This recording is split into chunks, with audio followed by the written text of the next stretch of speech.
त्रिपुरी का कलचुरी चेदी राजवंश, इतिहास के स्रोत।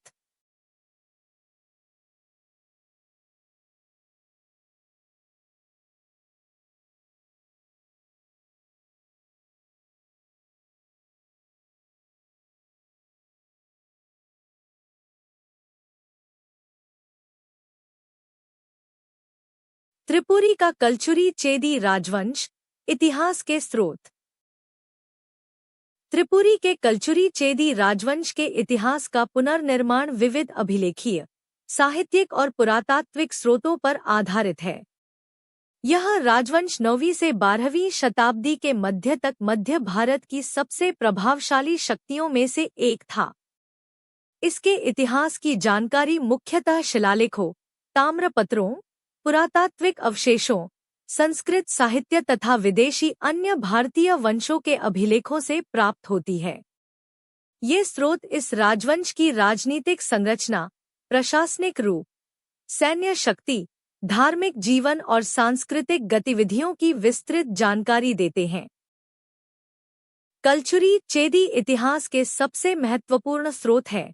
इनके अभिलेख त्रिपुरी, बिलहरी, अमरकंटक, मथुरा, बांधवगढ़, पन्ना, सीधी और कटनी क्षेत्रों से प्राप्त शिलालेख इस वंश की वंशावली, उपाधियों, विजय सूचनाओं और दान व्यवस्था का स्पष्ट विवरण प्रस्तुत करते हैं। विशेष रूप से बिलहरी शिलालेख और अमरकंटक अभिलेख से इस वंश के राजनीतिक उत्कर्ष और गंगेदेव, कर्णदेव तथा यशःकरण जैसे शासकों की उपलब्धियों का पता चलता है। इतिहास की जानकारी के अन्य स्रोत हैं ताम्रपत्र, दानपत्र। इन दान पत्रों में भूदान, ग्राम दान और देव स्थानों के लिए की गई व्यवस्थाएं विस्तृत रूप से दी गई हैं। इससे न केवल प्रशासनिक ढांचे का ज्ञान मिलता है, बल्कि राज्य की आर्थिक संरचना और धार्मिक संरक्षण नीति का भी स्पष्ट संकेत मिलता है। साहित्यिक स्रोत भी त्रिपुरी कलचुरियों के इतिहास को समझने में अत्यंत महत्वपूर्ण हैं। कालिदास, बाणभट्ट, वाकपति, जयदेव जैसे विद्वानों के ग्रंथों में सीधे अप्रत्यक्ष रूप से इस वंश के सांस्कृतिक वातावरण का संदर्भ मिलता है। इसके अतिरिक्त प्रतिद्वंद्वी राजवंशों जैसे परमार, चालुक्य, चंदेल, प्रतिहार और पालों के अभिलेखों में भी कलचुरी शासकों के साथ हुए युद्धों, संधियों और राजनीतिक संबंधों का उल्लेख मिलता है, जो कलचुरियों के शक्ति क्षेत्र को स्पष्ट करते हैं।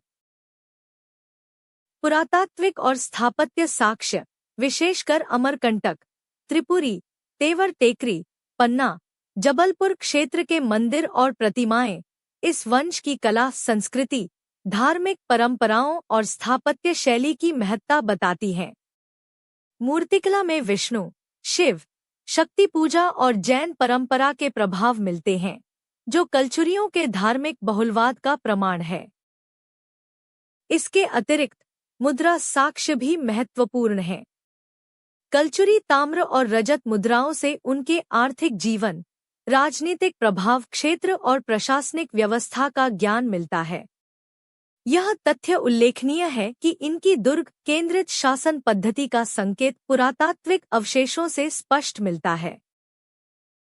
समग्रतः देखा जाए तो कलचुरी चेदी राजवंश के इतिहास को समझने के लिए अभिलेख, ताम्रपत्र, स्थापत्य, साहित्य और समकालीन राजवंशों के प्रमाण सभी एक दूसरे को पूरक करते हुए एक विस्तृत राजनीतिक सांस्कृतिक परिप्रेक्ष्य प्रस्तुत करते हैं। यह स्रोत परंपरा इस राजवंश को मध्य भारत की मध्यकालीन राजनीति की केंद्रीय शक्ति के रूप में पहचान दिलाती है। त्रिपुरी का कलचुरी चेदी राजवंश, इतिहास के स्रोत।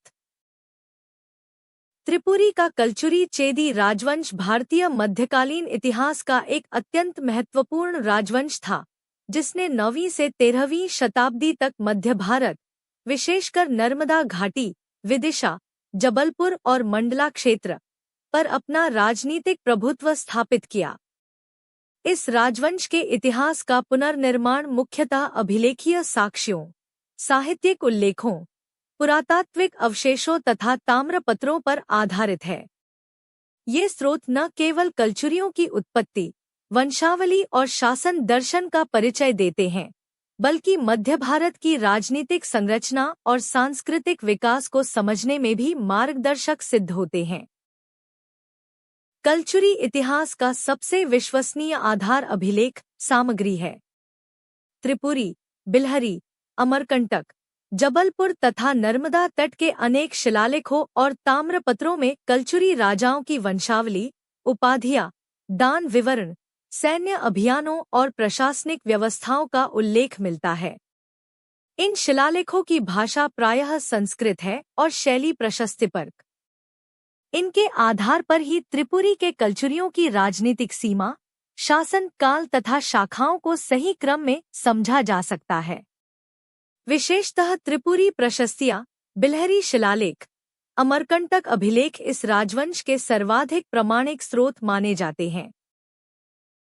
अभिलेखों के साथ साथ ताम्रपत्र भी इस राजवंश का महत्वपूर्ण स्रोत है।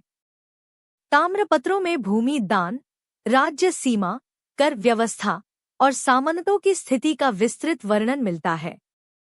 इन ताम्रपत्रों से कलचुरी शासन तकनीक, भूमि संबंधों और आर्थिक संरचना की स्पष्ट समझ प्राप्त होती है। कलचुरी शासकों द्वारा प्रयुक्त उपाधियां जैसे महामंडलेश्वर, परमेश्वर, परम भट्टारक उनकी साम्राज्य प्रतिष्ठा और राजनीतिक महत्वाकांक्षा का संकेत देती हैं। त्रिपुरी कलचुरियों के इतिहास का अन्य प्रमुख स्रोत है साहित्यिक सामग्री। राजवंश का समकालीन या निकटकालीन साहित्य, विशेषतः कालिदास की परंपरा पर आधारित संस्कृत काव्य, चार्य परंपरा तथा बाद के ब्राह्मण ग्रंथों में कलचुरियों का उल्लेख मिलता है। कई कवियों और लेखकों ने कलचुरी राजा गंगेयदेव, कर्णदेव और यशाकर्ण की वीरता, दानशीलता और प्रशासनिक क्षमता का वर्णन किया है। यद्यपि साहित्य में अलंकार की प्रधानता अधिक होती है, फिर भी यह स्रोत राजनीतिक वातावरण और सामाजिक जीवन की महत्वपूर्ण झलक प्रदान करता है। कलचुरी इतिहास की समझ में पुरातात्विक अवशेष भी बड़ी भूमिका निभाते हैं।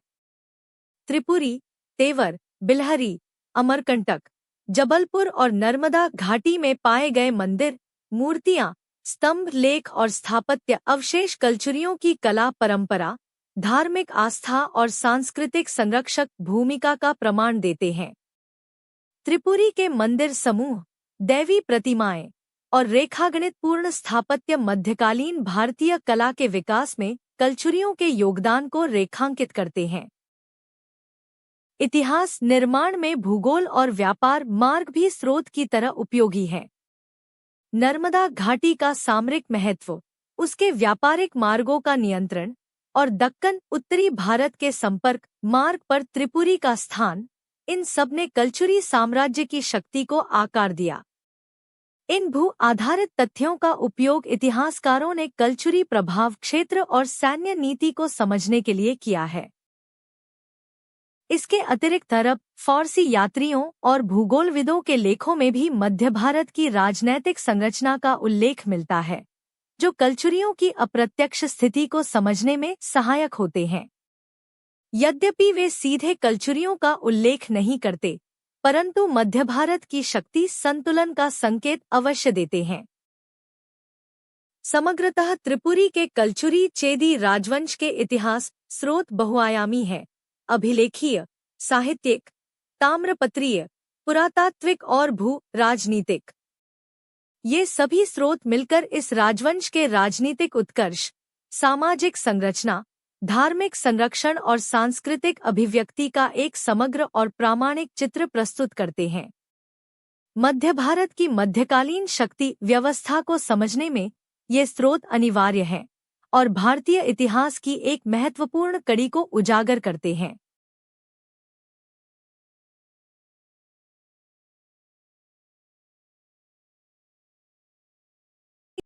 त्रिपुरी का कलचुरी चेदी राजवंश, उत्पत्ति। त्रिपुरी, आधुनिक जबलपुर के समीप, का कलचुरी चेदी राजवंश मध्य भारत की उन महत्वपूर्ण राजनीतिक शक्तियों में से है, जिसने 9वीं से 12वीं शताब्दी के मध्य तक विंध्य नर्मदा क्षेत्र पर स्थायी प्रभुत्व स्थापित किया। इस वंश की उत्पत्ति अनेक दृष्टियों से महत्वपूर्ण है, क्योंकि यह न केवल मध्य भारत की सामाजिक राजनीतिक प्रवृत्तियों को अभिव्यक्त करता है, बल्कि प्रारंभिक राजपूताना मध्य भारत की सामंती संरचना के निर्माण में भी योगदान देता है। इस राजवंश की उत्पत्ति के संबंध में विभिन्न मत मिलते हैं, जो उसकी राजनीतिक आवश्यकता, भौगोलिक स्थिति और सांस्कृतिक पृष्ठभूमि को समझने में सहायक है। सबसे प्रमुख परंपरा यह है कि कलचुरी राजपूतों की है यादव शाखा से उत्पन्न मानी जाती है। पुराने क्षत्रिय कुल थे, जिनके संस्थापक के रूप में परंपरागत रूप से कार्तवीर्य अर्जुन का उल्लेख मिलता है। यह परंपरा कलचुरियों के लिए राजनीतिक वैदिक वैधता का आधार बनती है। कलचुरियों की उत्पत्ति से जुड़ी एक अन्य परंपरा यह है कि वे अभिजात योद्धा कुलों से उत्पन्न हुए, जिन्होंने गोंड वनांचलों, नर्मदा विंध्य क्षेत्रों और मध्य भारत के पहाड़ी मैदानी संपर्क क्षेत्रों पर प्रारंभिक नियंत्रण स्थापित किया। यह परंपरा उन्हें एक स्थानीय क्षेत्रीय शक्ति के रूप में प्रस्तुत करती है, जिसके उभार में भौगोलिक स्थिति और स्थानीय जनजातीय क्षत्रिय संबंधों की बड़ी भूमिका रही। इन दोनों परंपराओं में कोई विरोध नहीं है, बल्कि यह स्पष्ट करता है कि कलचुरी वंश ने अपनी वैदिक क्षत्रिय पहचान को राजनीतिक रूप से स्थापित किया, साथ ही स्थानीय राजनीतिक परिस्थितियों का लाभ उठाकर सत्ता विस्तार किया। विंध्य नर्मदा का भूभाग स्वभावतः दुर्गम, जल संपन्न और सामरिक दृष्टि से महत्वपूर्ण था। इससे स्थानीय कुलों को स्वतंत्र उभार का अवसर मिला। कलचुरियों की प्रारंभिक शक्ति का केंद्र महिष्मती, नर्मदा क्षेत्र और त्रिपुरी रहा।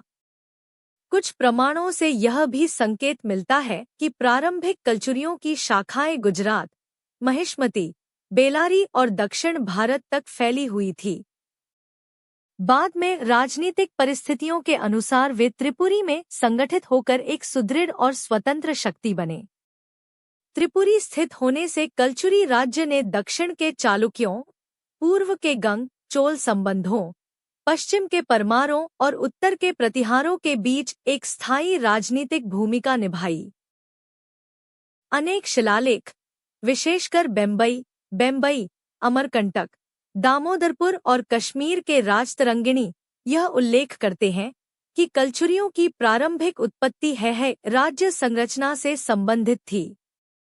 यह परंपरा उन्हें प्राचीन क्षत्रिय क्रम में प्रतिष्ठित करती है और भारतीय राजनीति में उनकी स्थिति को मजबूत आधार देती है। समग्रतः त्रिपुरी के कलचुरी चेदी राजवंश की उत्पत्ति पौराणिक परंपरा, स्थानीय राजनीति और सामाजिक क्षत्रिय उभार, इन तीनों तत्वों का समन्वय है। यह वही आधार है जिसके सहारे इस वंश ने मध्य भारत में एक स्वतंत्र, सशक्त और दीर्घकालीन राजसत्ता स्थापित की। त्रिपुरी का कलचुरी चेदी राजवंश, राजनीतिक इतिहास। त्रिपुरी का कलचुरी चेदी राजवंश 9वीं से 13वीं शताब्दी तक मध्य भारत की सबसे शक्तिशाली राजनैतिक संरचनाओं में से एक रहा। इसका केंद्र त्रिपुरी, आधुनिक तेवर, जबलपुर के पास था और इसकी शक्ति का विस्तार चेदी देश, विदर्भ, बुंदेलखंड, मालवा और नर्मदा घाटी तक फैला हुआ था। यह राजवंश राजनीतिक दृष्टि से उस क्षेत्र का प्रतिनिधि था जो उत्तर और दक्षिण भारत के मार्गों को नियंत्रित करता था। इस कारण इसकी सामरिक भूमिका अत्यंत महत्वपूर्ण थी। कलचुरियों का राजनीतिक इतिहास राजपूत राज्यों, चालुक्यों, प्रतिहारों और पालों की शक्ति व्यवस्था से गहरे रूप में जुड़ा हुआ है। कलचुरी चेदी राजवंश का राजनीतिक उत्थान 9वीं शताब्दी में शुरू होता है। इस समय उत्तरी भारत में प्रतिहार शक्ति और दक्षिण में राष्ट्रकूट सत्ता प्रभावी थी। इन दो महाशक्तियों के बीच नर्मदा घाटी एक अत्यंत महत्वपूर्ण क्षेत्र थी। कलचुरियों ने प्रारंभ में इन दोनों शक्तियों की राजनीतिक हलचल का लाभ उठाते हुए स्वयं को एक क्षेत्रीय प्रभु के रूप में स्थापित किया। प्रतिहारों के दुर्बल होने और राष्ट्रकूट आंतरिक संघर्षों ने कलचुरियों को स्वतंत्र और सक्रिय राजनीतिक भूमिका निभाने का अवसर दिया। राजवंश के वास्तविक संस्थापक माने जाते हैं कोक्कल प्रथम, जिसने त्रिपुरी को राजधानी बनाया, चेदी क्षेत्र को संगठित किया और प्रशासनिक ढांचे की नींव रखी। उसके शासनकाल में कलचुरी राज्य नर्मदा घाटी के महत्वपूर्ण क्षेत्रों पर नियंत्रण स्थापित करता है। यही वह समय है जब यह वंश एक संगठित शक्ति के रूप में उभरता है। इसके बाद कलचुरी चेदी शक्ति का सबसे महत्वपूर्ण चरण आया गंगेदेव के समय। गंगेदेव ने न केवल कलचुरियों को पूर्णतः स्वतंत्र राजसत्ता के रूप में स्थापित किया, बल्कि अपने सैन्य अभियानों द्वारा राज्य की सीमाओं का विस्तार भी किया। उसने काशी तक आक्रमण किया, विदर्भ और बुंदेलखंड पर अपना प्रभाव स्थापित किया और चालुक्य प्रतिस्पर्धा के बीच अपना प्रभुत्व बनाए रखा। गंगेदेव के समय कलचुरी वंश अपनी शक्ति के चरम पर दिखाई देता है। गंगेदेव के उत्तराधिकारी करणदेव ने भी राज्य की सैन्य परंपरा और प्रभाव को बनाए रखा। चालुक्यों और परमारों से उसका संघर्ष निरंतर चलता रहा। यह वह समय था जब मध्य भारत की राजनीतिक संरचना अत्यंत जटिल थी। उत्तर में प्रतिहार अवशेष, पश्चिम में परमार, दक्षिण में चालुक्य राष्ट्रकूट शेष सत्ता, पूर्व में पाल सेन शक्ति। इन सबके बीच कलचुरियों को अपनी स्थिति बनाए रखना एक चुनौती थी, जिसका करणदेव ने प्रभावी ढंग से सामना किया। कलचुरियों का एक और महत्वपूर्ण शासक था यशाकर्ण, जिसने राजनीतिक और सैन्य सक्रियता को जारी रखा। उसने चालुक्यों और कलिंग गंग वंश के विरुद्ध अभियानों में भाग लिया। यशाकर्ण के समय कलचुरियों का प्रताप देश भर के कई अभिलेखों में दर्ज मिलता है। वह अपने युग का एक सक्रिय और प्रभावशाली राजपूत शासक माना जाता है। परंतु 12वीं शताब्दी के बाद कलचुरियों की शक्ति धीरे धीरे क्षीण होने लगी। इसके प्रमुख कारण थे केंद्र में सत्ता का कमजोर होना, सामंतों का प्रभाव बढ़ना, परमारों और चालुक्यों की पुनः सक्रियता और चंदी गर्जन गोंड जनजातीय शक्तियां का उभार। समानांतर रूप से बुंदेलखंड में चंदेल शक्ति और मध्य प्रदेश के कुछ क्षेत्रों में गोंड राज्यों का प्रसार भी कलचुरियों की राजनीतिक पकड़ को कम करता है। 13वीं शताब्दी तक आते आते कलचुरी चेदी सत्ता पूरी तरह सीमित हो जाती है। त्रिपुरी क्षेत्र बाहरी आक्रमणों, आंतरिक विघटन और क्षेत्रीय जनजातीय दबावों के कारण कलचुरियों के हाथ से निकलने लगता है। अंततः यह वंश राजनीतिक रूप से समाप्त हो जाता है, परंतु इसकी सांस्कृतिक प्रशासनिक विरासत मध्य भारत के इतिहास में अत्यंत महत्वपूर्ण स्थान रखती है। समग्रतः कलचुरी चेदी राजवंश का राजनीतिक इतिहास उत्थान, विस्तार, संघर्ष और पतन की एक पूर्ण गाथा है। इसकी सामरिक स्थिति, नर्मदा घाटी पर नियंत्रण, चालुक्य परमार संघर्ष में मध्यस्थ भूमिका और क्षेत्रीय राजसत्ता का संगठन भारतीय मध्यकालीन इतिहास को गहराई से प्रभावित करता। शंकरगण काल, लगभग 9वीं शताब्दी का पूर्वार्ध। त्रिपुरी के कलचुरी चेदी वंश के इतिहास में शंकरगण वह शासक है जिसके काल में इस वंश की राजनीतिक चेतना पहली बार स्पष्ट रूप से उभरती दिखाई देती है। यद्यपि कलचुरियों की उत्पत्ति आभीर क्षत्रिय तथा दक्षिण पश्चिमी भारत की सामंती परंपराओं से जुड़ी मानी जाती है, परंतु त्रिपुरी की चेदी शाखा का वास्तविक राजनीतिक उभार शंकरगण के समय आरंभ होता है। वह इस राजवंश के आरंभिक स्वतंत्र शासकों में प्रमुख था और उसी ने त्रिपुरी नर्मदा घाटी को एक स्थिर राजनीतिक केंद्र में रूपांतरित करने का कार्य किया। शंकरगण का शासन उस समय आया जब उत्तर भारत में गुर्जर प्रतिहार शक्ति का विस्तार हो रहा था और राष्ट्रकूट साम्राज्य दक्षिण में अपने प्रभुत्व को सुदृढ़ कर रहा था। इन दोनों शक्तियों के बीच स्थित नर्मदा विंध्य क्षेत्र में छोटे छोटे सामंती वंश अपना प्रभुत्व स्थापित कर रहे थे। शंकरगढ़ ने इस राजनीतिक वातावरण का लाभ उठाकर कलचुरियों की चेदी शाखा को एक सुस्पष्ट और उभरती हुई शक्ति में बदल दिया। उसका शासन राजनीतिक स्थिरता, सामंती नियंत्रण और क्षेत्रीय विस्तार का प्रारंभिक चरण है। शंकरगढ़ के समय त्रिपुरी, आधुनिक तेवरी टिगवा के निकट, को राजनीतिक केंद्र के रूप में विकसित किया जाने लगा।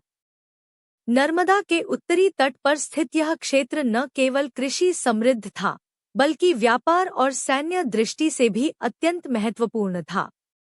विंध्याचल के मार्गों और मालवा उड़ीसा कौशल के बीच स्थित होने के कारण त्रिपुरी एक स्वाभाविक सामरिक केंद्र बनता था। शंकरगढ़ के शासन में यह क्षेत्र धीरे धीरे संगठित प्रशासनिक क्षेत्र के रूप में उभरने लगा। शंकरगढ़ की सैन्य नीति उसके राजनीतिक विकास का महत्वपूर्ण आधार थी। उसने स्थानीय सामंतों और जनजातीय प्रमुखों को अधीन कर एक संगठित शक्ति संचय की प्रक्रिया शुरू की। उसके काल में कलचुरियों ने नर्मदा मध्य घाटी के छोटे सामंतों पर प्रभुत्व स्थापित किया और अपने प्रभाव क्षेत्र का विस्तार किया।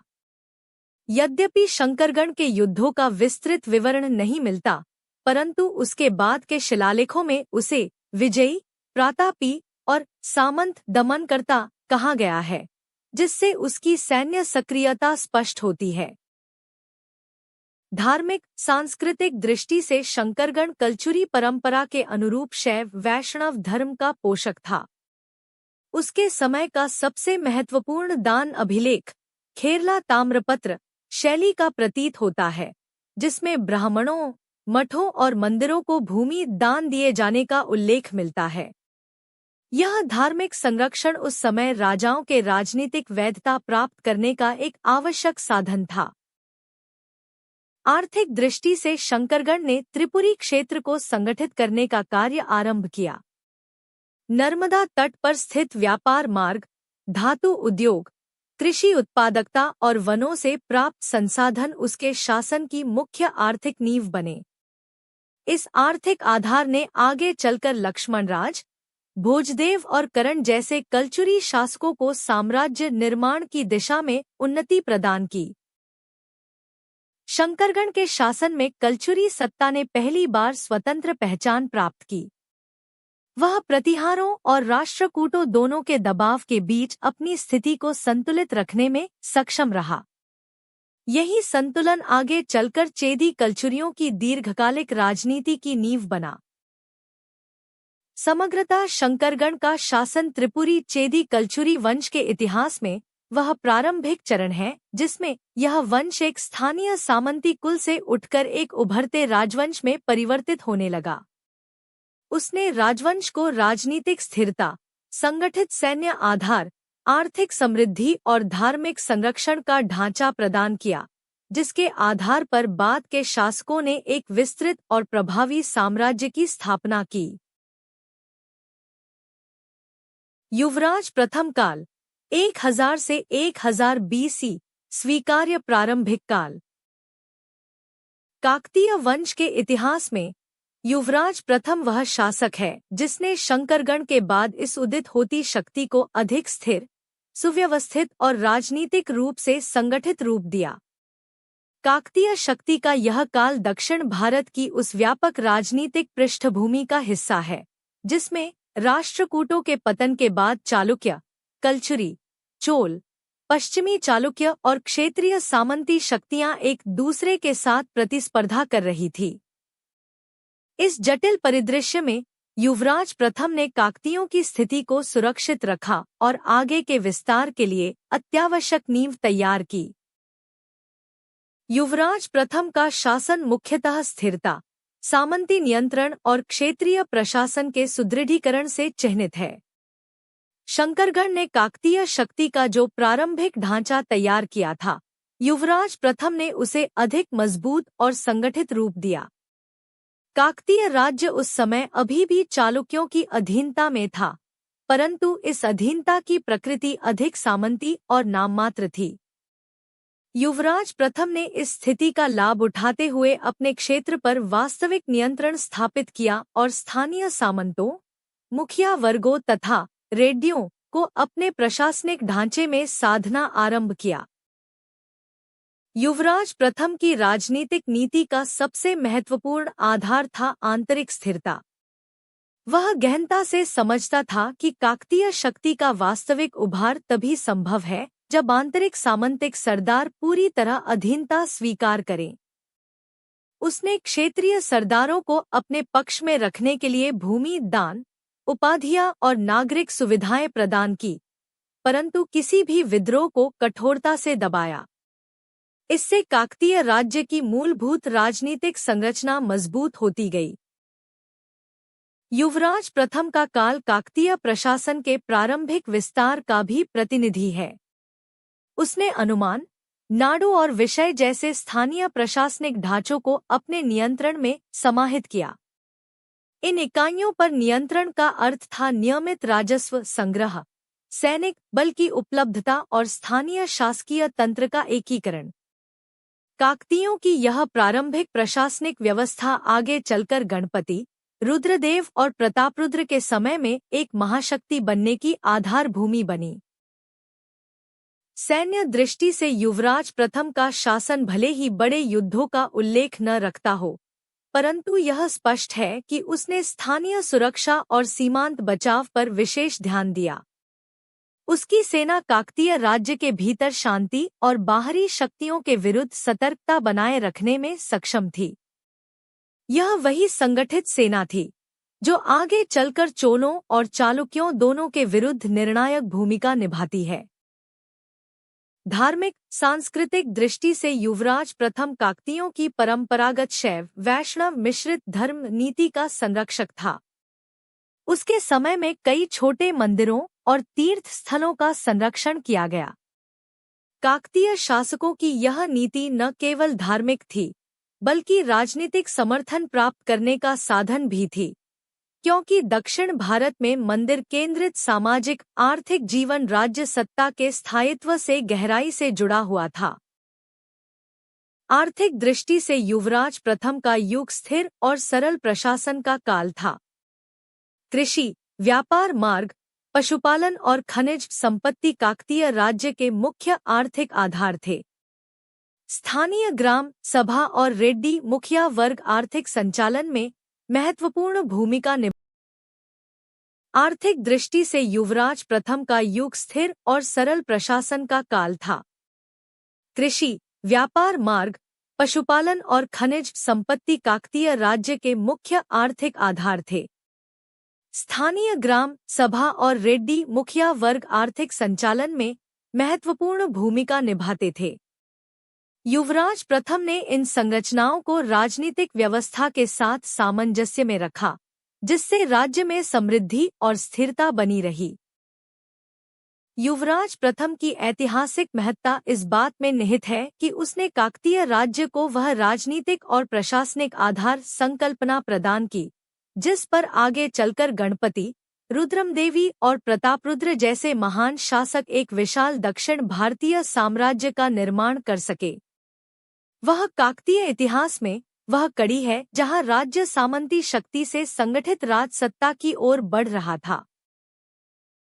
समग्रतः युवराज प्रथम का शासन काकतीय साम्राज्य के उभार का प्रारंभिक और अनिवार्य चरण है, एक ऐसा समय जब राज्य की राजनीतिक स्थिरता, प्रशासनिक संगठन, धार्मिक प्रतिष्ठा और सैन्य सजगता मिलकर काकतीय सत्ता को आगे के स्वर्णकाल की दहलीज पर ले आती है।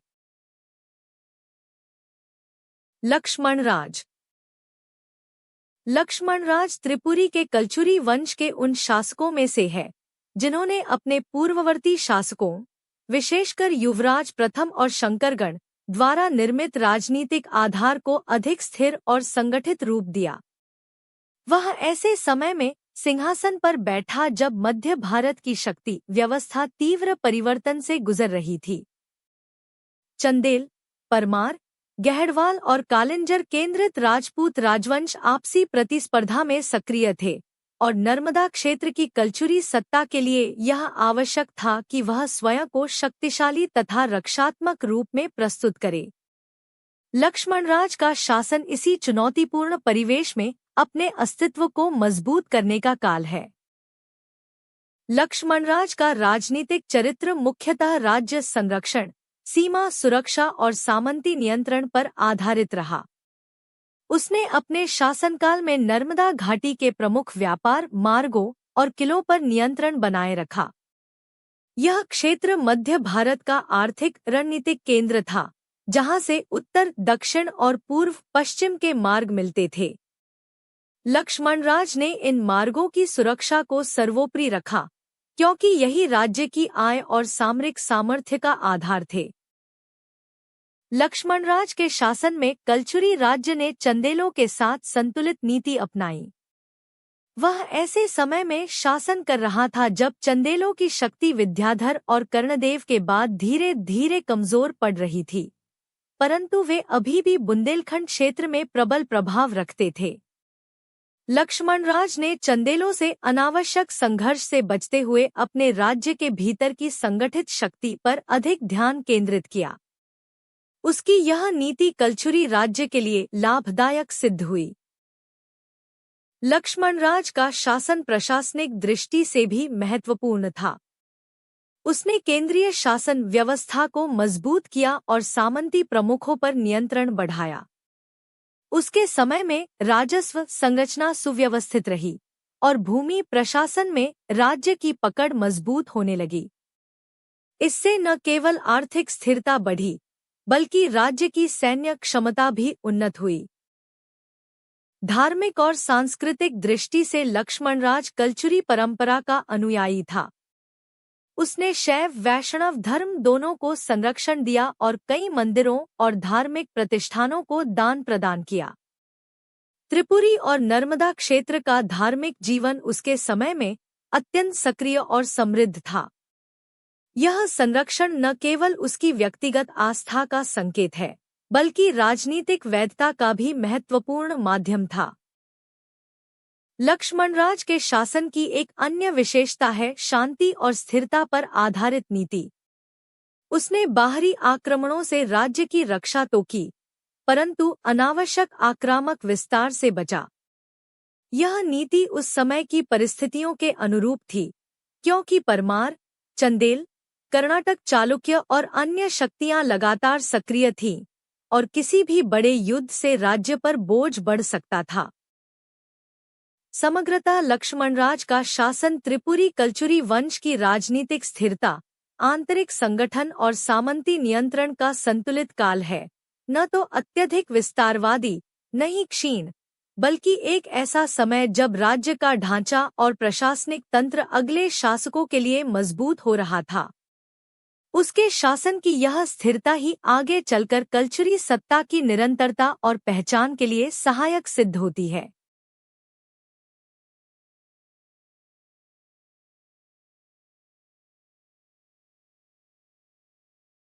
कलचुरी सत्ता का उत्कर्ष गंगेदेव विक्रमादित्य 1019 से 1041 ईस्वी।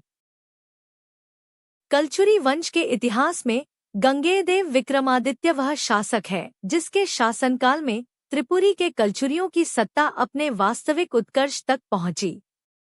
यह वह काल था जब कलचुरी साम्राज्य एक क्षेत्रीय शक्ति से उठकर मध्य भारत में एक प्रभावशाली और संगठित राज सत्ता के रूप में उभरा।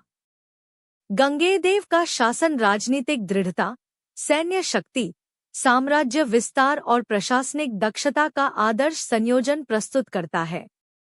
उसके शासन के दौरान त्रिपुरी न केवल एक समृद्ध राजधानी बनी, बल्कि मध्य भारत के राजनीतिक रणनीतिक परिदृश्य पर कलचुरियों का अधिकार और प्रतिष्ठा दोनों स्थापित हुए। गंगेदेव ने ऐसे समय में सत्ता संभाली जब उत्तर भारत में प्रतिहारों का पतन हो चुका था, चंदेलों की शक्ति बढ़ रही थी और दक्षिण में चालुक्य तथा पूर्व में पाल शक्ति अपना प्रभाव बनाए हुए थी। इस जटिल भू राजनीतिक स्थिति में गंगेदेव ने आक्रामक अभियान, रणनीतिक कूटनीति और आंतरिक संगठन के माध्यम से कलचुरी सत्ता को एक स्थिर और शक्तिशाली स्वरूप प्रदान किया। उसके शासनकाल का विस्तार उसकी सैन्य सृष्टि और राजनीतिक दृष्टि का प्रमाण है। गंगेदेव की सबसे प्रसिद्ध उपलब्धि थी उसकी उत्तरी और पूर्वी दिशा में विजय अभियान। अभिलेखीय साक्ष्यों से ज्ञात होता है कि उसने काशी, प्रयाग, विंध्य क्षेत्र और उत्तर कोशल तक अपने अधिकार का विस्तार किया। इससे न केवल कलचुरी साम्राज्य की सीमाएं विस्तृत हुईं, बल्कि गंगेदेव को उस समय के प्रख्यात क्षत्रियों में स्थान प्राप्त हुआ। कई प्रशस्तियां उसे त्रैलोक्यमल्ल और विक्रमादित्य की उपाधियों से अलंकृत करती हैं, जो उसकी युद्ध क्षमता और राजनीतिक प्रभाव का संकेत देती हैं। पूर्व दिशा में गंगेदेव ने पाल साम्राज्य की सीमाओं तक अधिकार स्थापित किया। यह वह समय था जब पाल शक्ति कमजोर हो रही थी, और गंगेदेव ने इस स्थिति का लाभ उठाकर अपने नियंत्रण को और अधिक बढ़ाया। उसके आक्रमणों ने कलचुरी पाल संबंधों में शक्ति संतुलन को बदल दिया और त्रिपुरी की प्रतिष्ठा को नई ऊंचाई दी। दक्षिण दिशा में उसने चालुक्य क्षेत्र तक अपने प्रभाव का विस्तार किया। यद्यपि वह कर्नाटक की सीमाओं तक नहीं पहुंच सका, परंतु उसके सैन्य दबाव ने दक्षिण की शक्तियों को सावधानीपूर्वक संतुलन बनाए रखने के लिए विवश किया। इस प्रकार गंगेदेव के शासन में कलचुरी साम्राज्य उत्तरी, पूर्वी और दक्षिणी दोनों शक्तियों के बीच एक मध्यस्थ और प्रभावशाली शक्ति बनकर उभरा। गंगेदेव की सैन्य नीति केवल विस्तारवादी नहीं थी, बल्कि रक्षा संगठन और किलाबंदी पर भी आधारित थी। त्रिपुरी, कर्णावती, मांधाता और जेजाक भुक्ति दिशा के मार्ग, इन सबको सुरक्षित रखने के लिए उसने गढ़, किलों और चौकियों का संगठन किया। उसकी सेना घुड़सवार, पैदल और हाथी दल के संतुलित मिश्रण पर आधारित थी, जिससे अभियान और रक्षा दोनों में उसे सफलता मिलती रही। आर्थिक दृष्टि से गंगेदेव का शासन समृद्ध और सुव्यवस्थित था। नर्मदा घाटी की उपजाऊ भूमि, व्यापारिक मार्गों का नियंत्रण और खनिज संपन्न विंध्य क्षेत्र, इन सबने राजस्व आधार को मजबूत किया।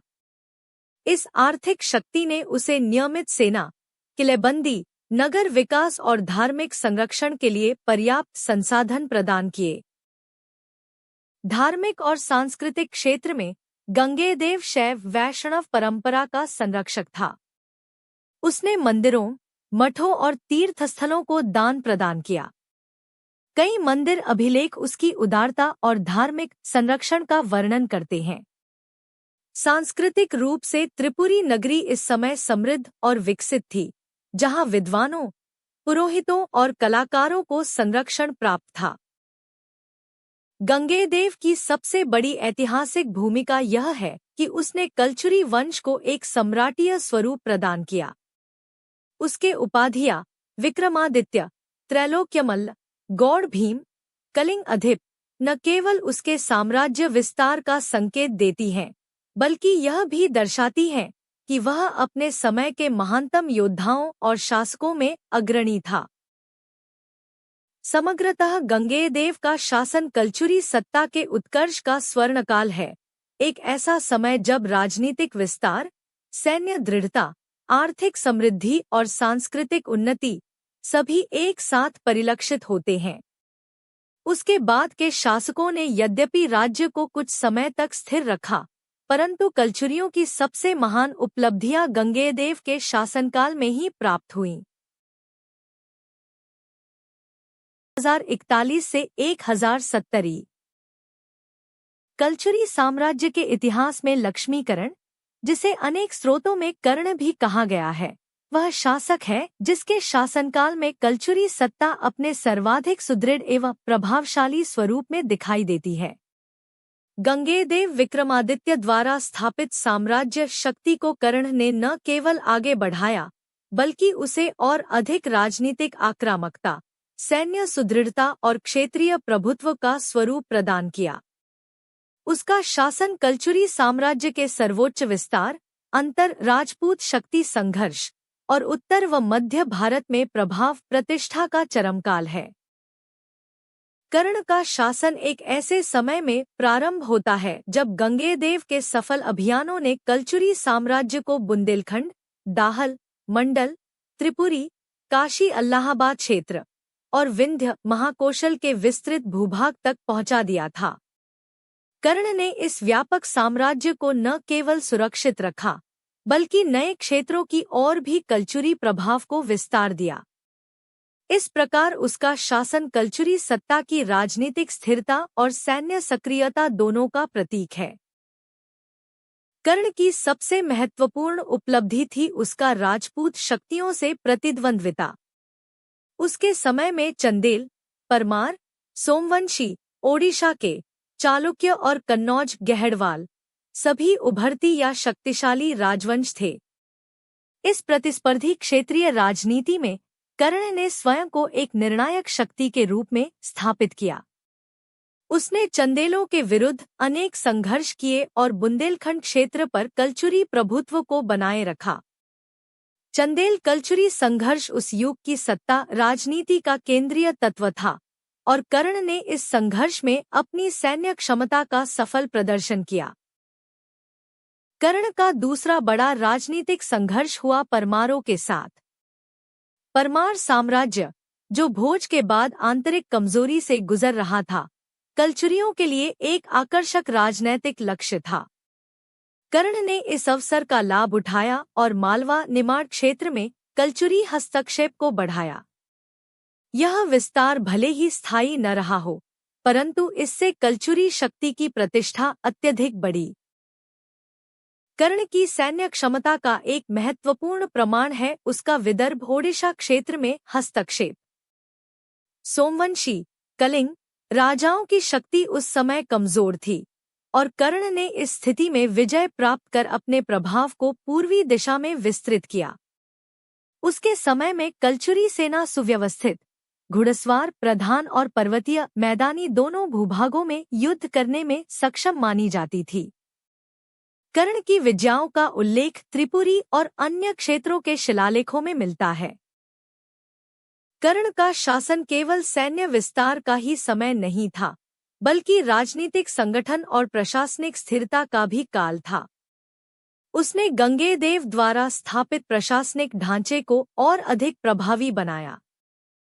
सामंत व्यवस्था को नियंत्रित रखने, भूमि राजस्व को सुव्यवस्थित करने और धार्मिक सांस्कृतिक संस्थानों को संरक्षण देने पर उसने विशेष ध्यान दिया।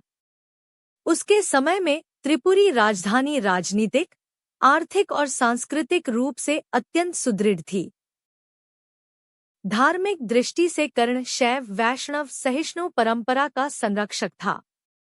कलचुरी शासक सामान्यतः शिव भक्ति के लिए प्रसिद्ध थे और कर्ण ने भी अनेक मंदिरों और मठों को दान प्रदान किया। उसके समय में पंचमुखी शिव प्रतिमाएं, शिवलिंग और दाहल महाकोशल क्षेत्र की शैव परंपरा अत्यंत प्रभावशाली थी। यह धार्मिक संरक्षण न केवल आध्यात्मिक उद्देश्य से था, बल्कि राजनीतिक स्थिरता और सामाजिक वैधता के लिए भी आवश्यक था।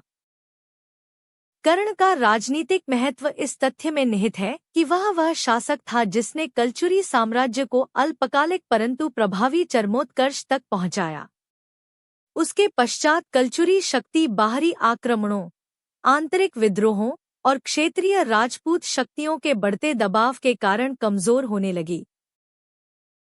समग्रतः लक्ष्मीकरण अथवा कर्ण का शासन कलचुरी इतिहास का वह चरण है जहां साम्राज्य सबसे सुदृढ़, सबसे आक्रामक और राजनीतिक रूप से सबसे अधिक प्रभावशाली था।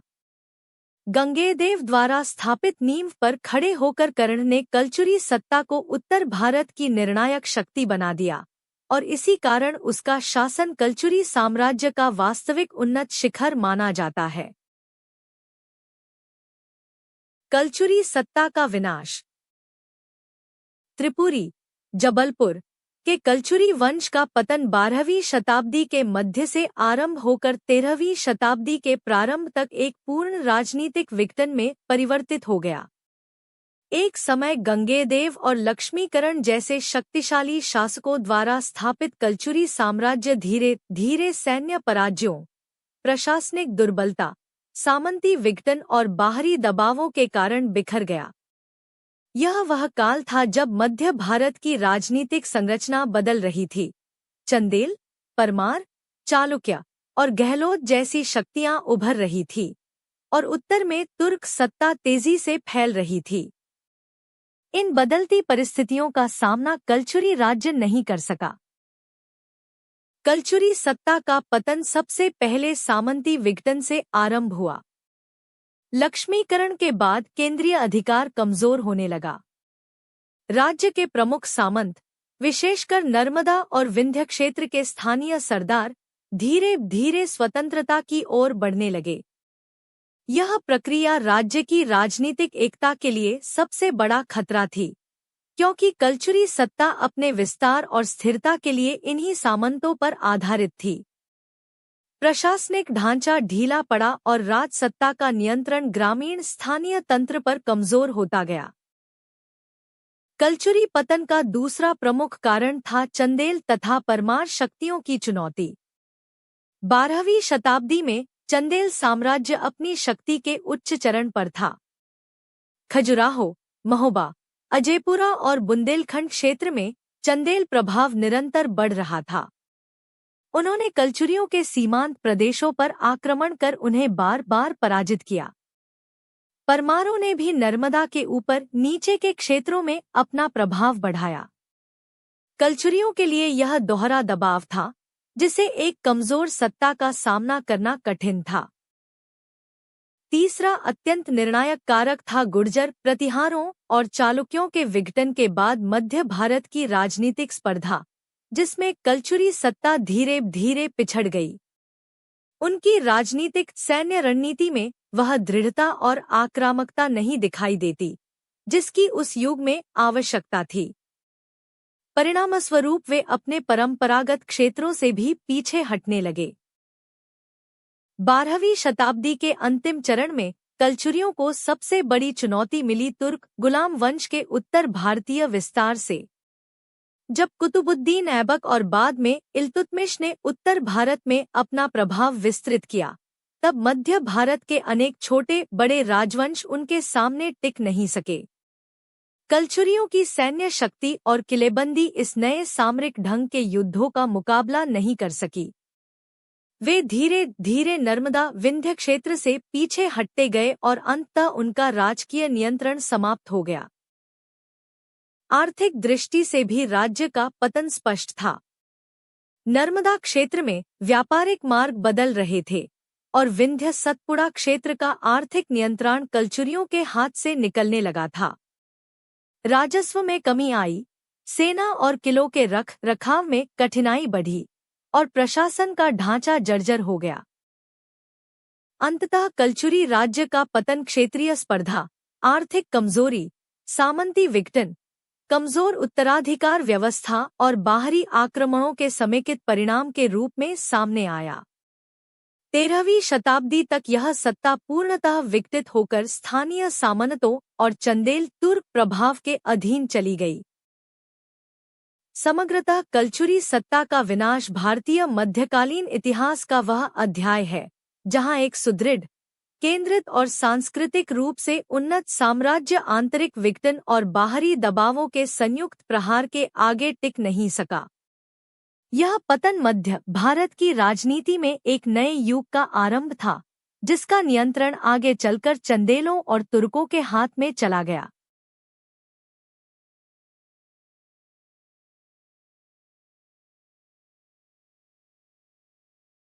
कलचुरी कला, संस्कृति और स्थापत्य।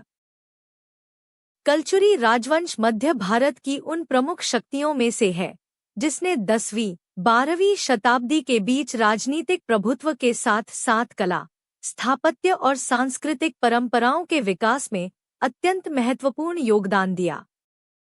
त्रिपुरी के कलचुरियों की कला मुख्यतः शिल्प परंपरा, मंदिर वास्तु और मूर्तिकला पर आधारित थी, जिसमें स्थानीय शिल्पकारों की शैली, गुप्तोत्तर कला की परंपरा तथा क्षेत्रीय लोक संस्कृति का अनूठा मिश्रण दिखाई देता है। उनके समय में निर्मित मंदिरों और मूर्तियों में भारतीय मध्यकालीन शिल्पकला का उच्च मानक देखने को मिलता है। कलचुरी स्थापत्य का केंद्र खजुराहो, महोबा, जबलपुर, त्रिपुरी का विस्तृत क्षेत्र था। उनकी मंदिर शैली विशिष्ट नागर शैली की अग्रिम अवस्था को दर्शाती है, जिसमें उच्च शिखर, घट पल्लव अलंकरण, गवाक्ष, नक्शाकार खिड़कियां और सुगठित सभा मंडप प्रमुख विशेषताएं हैं। कई मंदिरों में आलय एवं गर्भगृह का आंतरिक संतुलन अत्यंत समरूप प्रतीत होता है। यह स्थापत्य शैली आगे चलकर चंदेलों और अन्य मध्य भारतीय वंशों की कला पर भी प्रभाव छोड़ती है। मूर्तिकला में कलचुरियों का योगदान अत्यंत महत्वपूर्ण है। उनके शासनकाल में निर्मित शैव, शक्त, वैष्णव और जैन मूर्तियां अत्यंत परिपक्व, भावपूर्ण और विशद प्रस्तुति की प्रतीक हैं। इन मूर्तियों में शरीर रचना की प्रवाहमयी शैली, अलंकरण की सूक्ष्मता और प्रतीक तत्वों की सटीकता दिखाई देती है। उनके द्वारा निर्मित अनेक मूर्तियां जबलपुर, अमरकंटक, पन्ना और त्रिपुरी क्षेत्र के पुरातात्विक स्थलों में आज भी विद्यमान है। सांस्कृतिक दृष्टि से कलचुरियों का शासन धर्म, संकर परंपरा और सांस्कृतिक उदारता का प्रतिनिधि था। इस काल में शैव धर्म का विशेष उभार हुआ, परंतु अन्य पंथों को भी समान संरक्षण मिला। साहित्यिक परंपरा में संस्कृत काव्य, पुराण लेखन और तांत्रिक ग्रंथों का उल्लेख मिलता है। कलचुरी शासक कला प्रेमी, मंदिर संरक्षक और शैव साधना के पोषक थे। उनके काल में नदियों, तालाबों, सरोवरों, धामों और पर्वतीय स्थलों का विकास हुआ, जिससे सांस्कृतिक जीवन का विस्तार हुआ। कलचुरी प्रशासन। कलचुरी प्रशासन एक संगठित, सामंती और स्थानीय सहभागिता आधारित व्यवस्था पर आधारित था। यह प्रशासन गुप्तोत्तर काल के राजनीतिक ढांचे का विकसित और अधिक सुदृढ़ रूप था। राज्य के केंद्र में राजा का अधिकार सर्वोच्च था, परंतु सामंती सरदारों, भूमिपतियों और स्थानीय गणों की भूमिका भी महत्वपूर्ण थी। प्रशासन की विशेषता थी राजकीय अधिकार, धार्मिक संरक्षण और आर्थिक प्रबंधन का संतुलित संयोजन। सबसे उच्च प्रशासनिक इकाई थी राष्ट्र और उसके अधीन विश्व या भोग। इन इकाइयों पर स्थानीय अधिकारी नियुक्त किए जाते थे, जो राजस्व संग्रह, शांति व्यवस्था और भूमि प्रबंधन का काम करते थे। इनके अधीन ग्राम और नगर की इकाइयां स्थानीय मुखियाओं के नियंत्रण में रहती थी। कलचुरी प्रशासन का केंद्र था भूमि। भूमि से प्राप्त राजस्व ही राज्य की सेना, प्रशासन और धार्मिक सांस्कृतिक संरचनाओं का वित्तीय आधार बनता था। भूमि दान और ब्राह्मणों, मठों को प्रदत्त कर मुक्त अनुदान इस प्रशासन की विशेष पहचान है। राजा का व्यक्तित्व प्रशासन का प्रमुख आधार था। राजा न केवल युद्ध और शांति का प्रभारी था, बल्कि धर्म रक्षा, न्यायिक व्यवस्था और मंदिर संरक्षण का भी दायित्व निभाता था। सेना में घुड़सवार, हाथी दल, पैदल सेना और दुर्ग केंद्रित सुरक्षा इकाइयां शामिल थीं। कलचुरियों के दुर्ग, विशेषतः त्रिपुरी, पन्ना, अमरकंटक और जबलपुर, प्रशासनिक और सामरिक दोनों दृष्टियों से महत्वपूर्ण थे। आर्थिक प्रशासन में कर व्यवस्था, व्यापार, जल व्यवस्थाएं और वन संसाधन प्रमुख थे। नदियों पर बने घाट, पुल और सरोवर आर्थिक जीवन का आधार थे। व्यापारिक मार्गों पर नियंत्रण ने राज्य की संपन्नता बढ़ाई। शिल्पकार समुदाय और व्यापारी वर्ग इस प्रशासनिक ढांचे में सक्रिय रूप से शामिल थे। धार्मिक संरक्षण भी प्रशासन का एक अनिवार्य घटक था। शैव मंदिर, आश्रम, मठ, तपोस्थल तथा पर्वतीय पूजा स्थलों को राज्य सहायता प्राप्त थी। यह धार्मिक संरचना समाज को सांस्कृतिक रूप से सुदृढ़ बनाने का माध्यम बनती थी। समग्रतः कलचुरी प्रशासन राजसत्ता, सामंती शक्ति, धर्म संरक्षण और आर्थिक स्थिरता, इन सभी तत्वों का संतुलित और संगठित रूप था। इस प्रशासनिक ढांचे ने कलचुरी सत्ता को लंबे समय तक स्थिर रखने में महत्वपूर्ण भूमिका निभाई। Please like, subscribe and comment.